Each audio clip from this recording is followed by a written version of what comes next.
In this video, a psycho Karen demanded I give her all my properties and then tries to ruin me when told no. She ended up trying to destroy my life and I honestly have no idea what to do. Let's dive right into the video. And the title story starts like this. My name is Evan, and if you told me a year ago that my house and my garden properties would go up in flames at the hands of a woman named Cheryl, I would have rolled my eyes and sent you on your way with a plum homegrown tomato in your hand. I would probably encourage you to stop listening to so many true crime podcasts, but present me would bow my head in shame to past me if I had heard that. Let me take you back to 5 months ago. I've always taken comfort in a routine, simple life. My quiet and cute neighborhood was situated near the edge of town, and I had 2 properties, my 2-bedroom cottage and my garden. I know it seems corny, but that was my personal mini paradise. When I was not working, I spent my days in the garden, reading, cooking and trying to avoid the nastiness of world news. In the garden I had vegetable beds, several fruit trees, a rain catch system and even flickering solar lights. Perhaps to some people it would be a throwaway, but not to me. So basically, I lived in a nearly carefree world and I was happy there until Cheryl came into my life.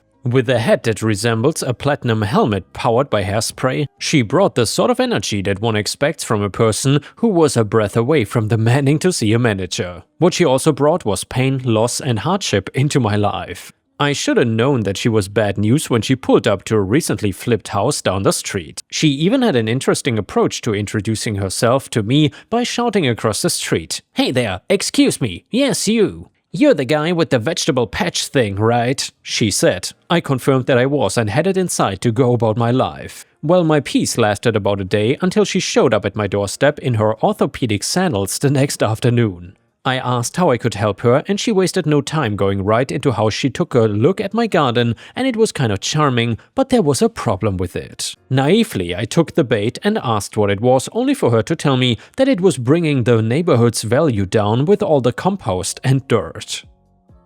I knew better than to engage someone like that, so I just shrugged it off, but she wouldn't relent. She insisted that it is a real shame that the neighborhood is not what it used to be.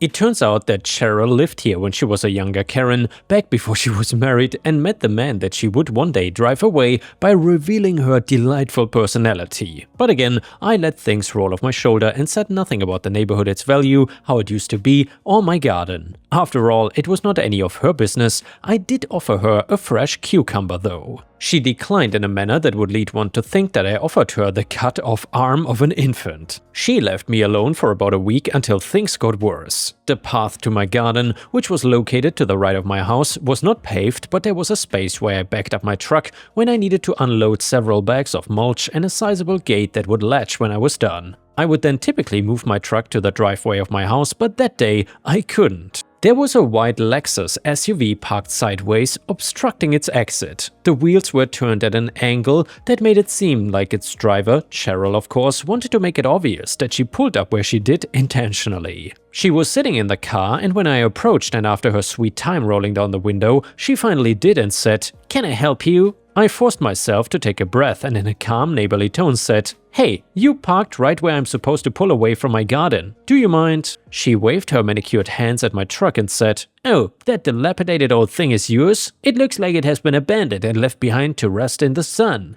Withholding the urge to tell her how rust works, I said, "No ma'am, that is my truck, I use it daily." Well, there was just no way I could have anticipated that thing was still in operation. But in any case, I need a place to park while the pest guy treats my house for rodents. Spotted a few, probably came from your garden. I swallowed my annoyance and asked her to move as soon as possible, and I went inside. But that was only the beginning. These types of disruptions became a regular thing. When it was not parking, it was trash on my property. When it was not littering, it was trampling a bush or a rip in the garden fence lining. Then a cop showed up at my house saying that an anonymous complaint had been made about the smell of open composting and excessive wildlife activity. However, he freely admitted that he smelled nothing and saw no animals except for a few birds nearby. After that, I started finding my garden gate open almost every morning, almost like someone would take late-night walks and open it up as if inviting wildlife in. I wrestled with whether to involve the cops on my behalf, but nothing that was being done rose to the level of being an emergency, and I felt a lot of guilt for what I viewed was wasting the time of the police who might be better off helping others.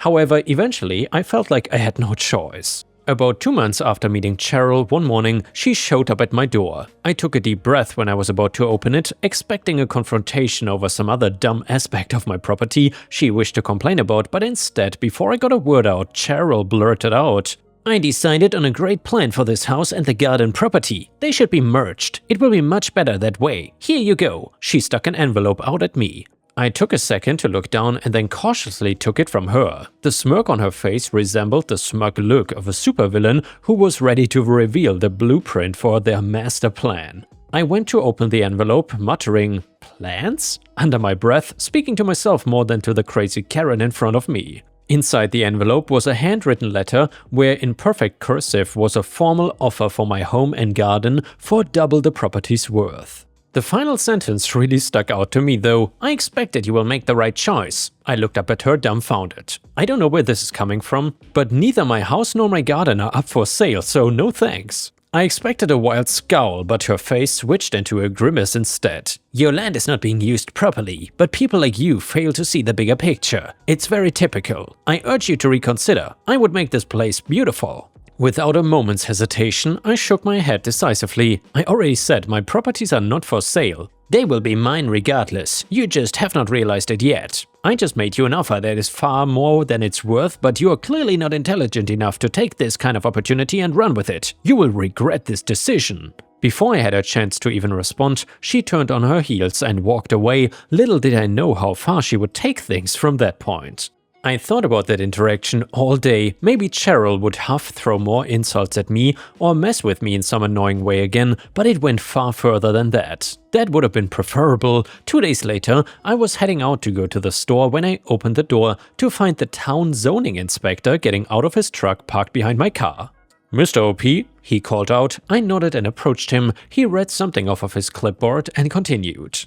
"We have had a complaint filed about unpermitted structures and unauthorized agricultural activity occurring on your secondary lot."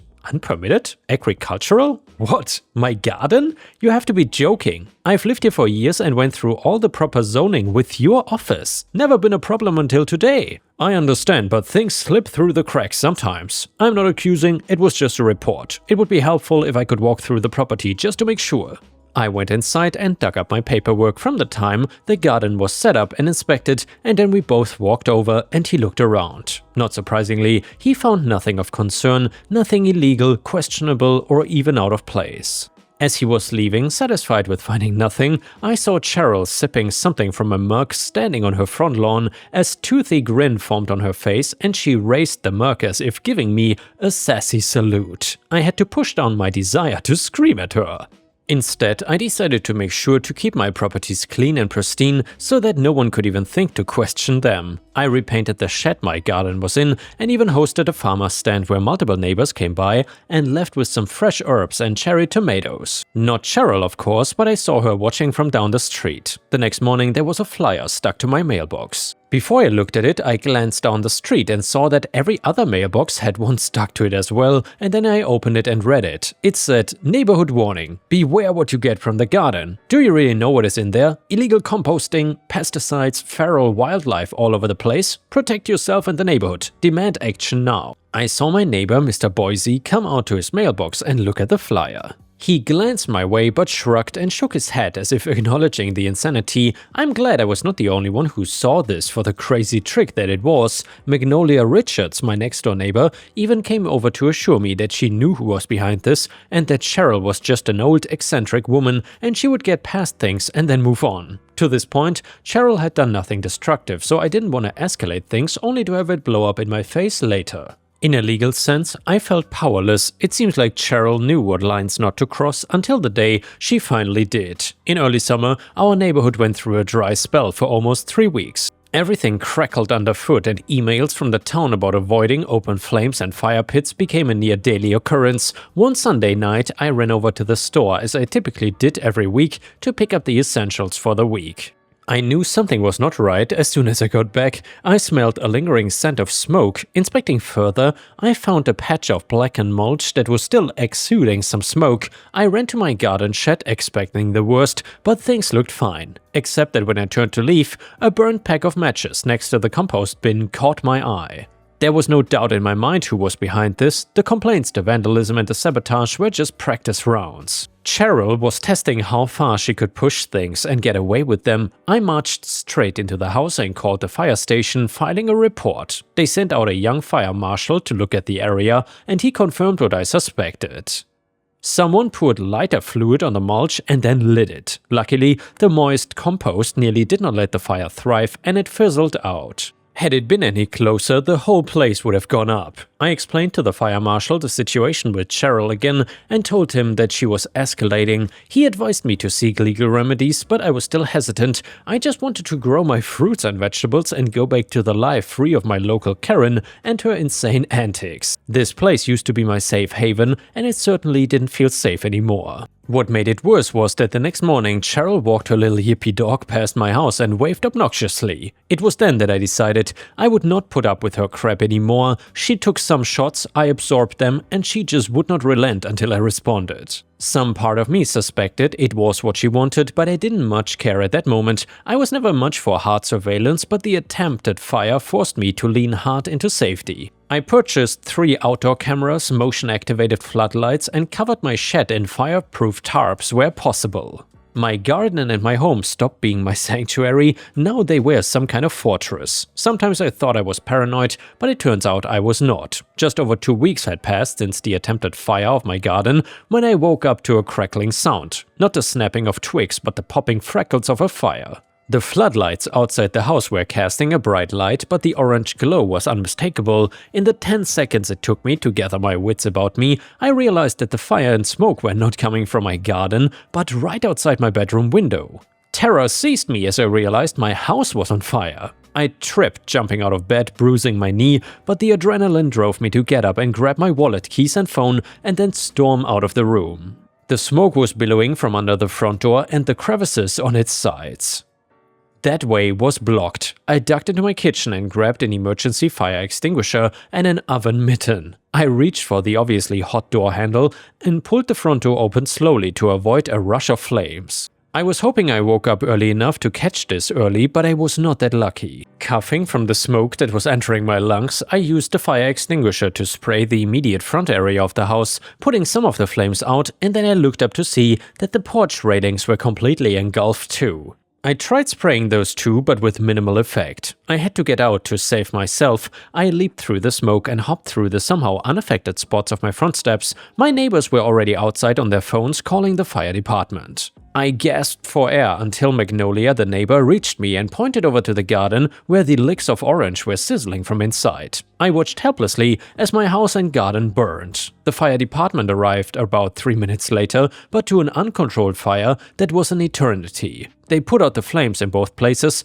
but my house was gutted and the garden shed partially collapsed in on itself. The fire investigators didn't take long to identify a trail of accelerant stretching to the sidewalk. My house camera and garden shed camera were damaged, melted with the heat, but what the fire did not reach was the camera I installed on my garden gate. The footage was stored in the cloud so the cops were able to pull it. It was grainy and distorted by the heat, but what it showed was unmistakable. Cheryl, dressed in an off-white robe, approached the gate, opened it, allowing the door to fully swing around, which turned the camera she clearly didn't notice right towards my garden. She could be seen spraying the accelerant inside through one of the wall cracks and tossing some lit matches in it. She could then be seen partially walking over to the side of my house and lighting something next to my front porch. The cops had that psycho Karen in custody the following day. I watched my hands still stained in ash that I had a hard time washing off as she was dragged away, kicking and screaming that she was simply lighting a spiritual healing candle for me and the wind must have spread it. That it was an accident, she insisted. Luckily, the insurance covered a good portion of the damage, but while the cleanup happened, I had to move to a friend's guest house across town. Later on, my house was restored to a fairly normal condition, but there were still signs of damage. I tried replanting a smaller version of the garden, but I had lost a connection to the charm of the original. I found myself in bouts of self-consolation. After all, Cheryl did not get to win, did not get my land, and did not transform my properties into something she wanted. She actually got to sit for 8 years in a prison cell without the possibility of parole for the first 5. I heard that she pushed for house arrest due to her arthritis, but the judge reminded her that much like the fire, she said, it didn't care what it destroyed, it didn't care about her achy joints either. To this day, people still stop by occasionally and ask if I'd heard anything more about the fire lady, but I tell them the more I put her out of my mind, the better my life is. For now though, I just focus on trying to rebuild what she so intentionally and carelessly ruined while she rubs her aching joints in prison.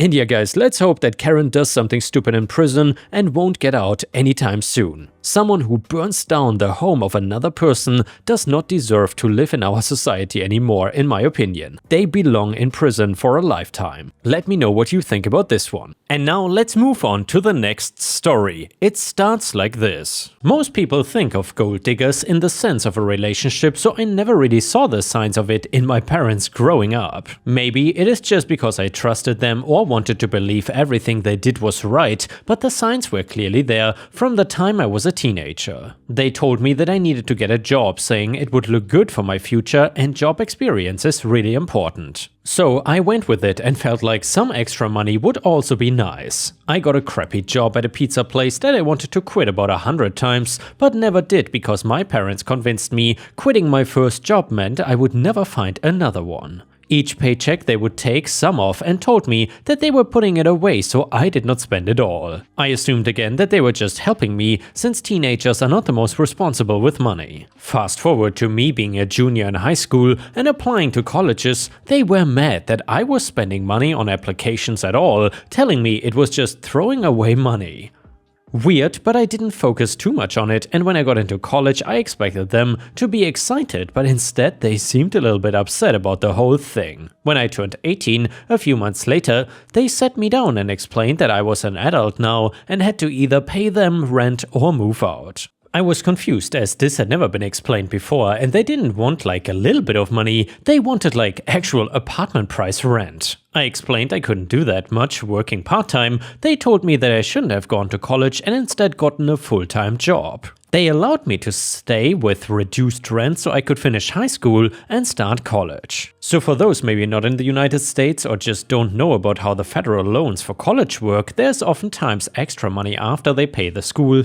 And they give you a check. It's not really free money since it's part of the loan, but a lot of college students take it and blow it on buying cool stuff. My parents were basically stalking my mail for weeks waiting for it to come. When it did, they told me that I had to give them the money. I was still living at home and commuting to school at that point. I was angry about it, but did not have a choice if I wanted to keep living in the house. The next semester, I managed to get a dorm, which for me was actually cheaper than living at home and paying rent to my parents. This time, they did not get my extra check money and were beyond angry about it. It was around this time I finally figured out that they were gold diggers and I had enough of their crap. Me, look, I'm not living at home for most of the year. I want to be able to focus on school and not trying to work a ton of hours just to pay rent to my own parents. Can you give me the money you saved while I was working through high school? I can use that to rent a place. Dad, that money is long gone. Me, I thought you were saving it for me. Dad, that was your rent back then. You're really entitled.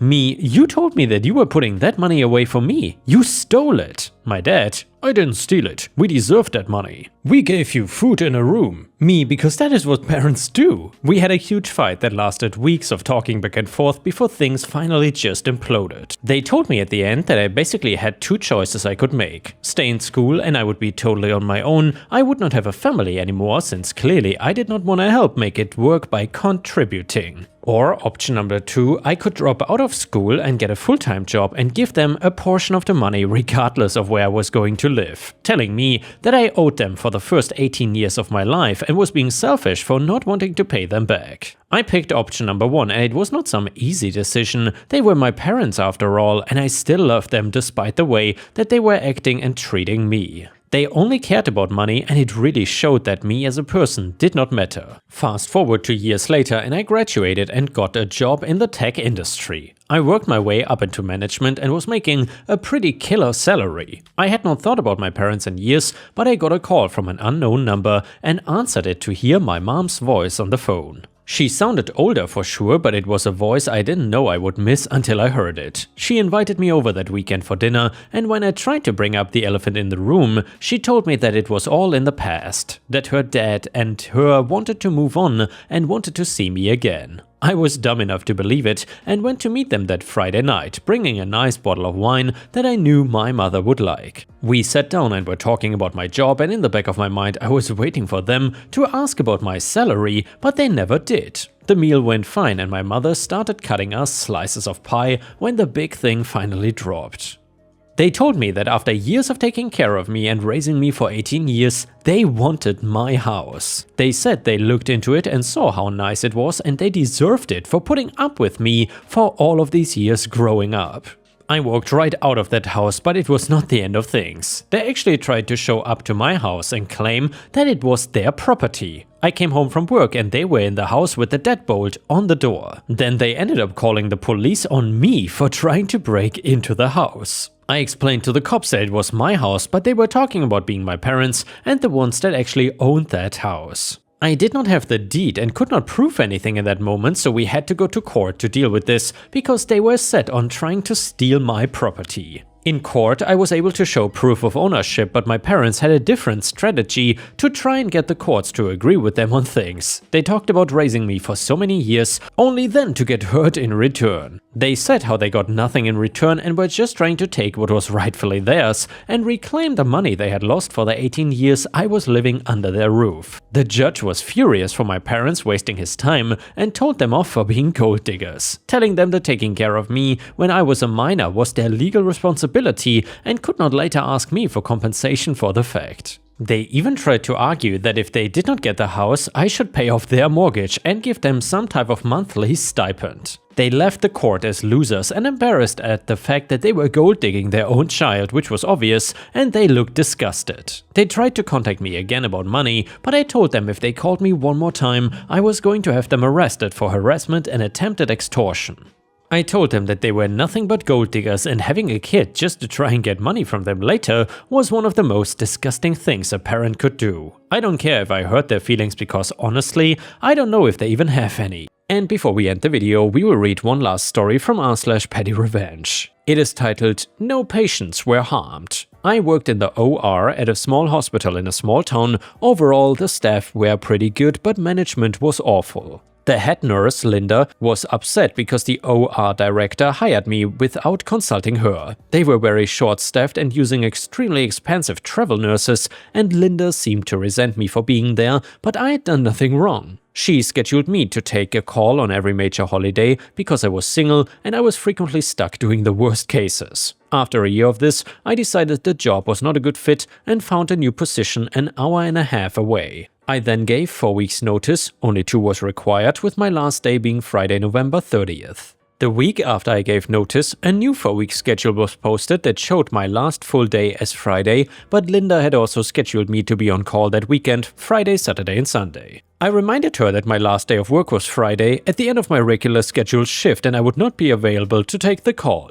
My plan was to make Friday my last day, load the U-Haul on Saturday and then move, unpack on Sunday and start my new job on Monday. I reminded her 2 more times after that. Monday of my last week rolls around and the schedule remained the same. I said nothing. On Friday, I finished my shift, said goodbye to a few of the staff and left my ID and pager at the OR desk and then departed. Linda never even acknowledged that it was my last day or said goodbye. Well, an hour later, the secretary calls and says, "You left your pager here and you're on call." I told her, no, I was not on call, that as of 3:30 today, I was no longer employed by the hospital and that I had reminded Linda 3 times that I was not available to take a call this weekend. Linda had to cover the call for that weekend, and I heard through a friend that she was pissed and had to cancel her plans because no one else was willing to take the call at the last minute. And yeah guys, if you also don't like taking calls at the last minute, please don't forget to like the video and I will see you again tomorrow.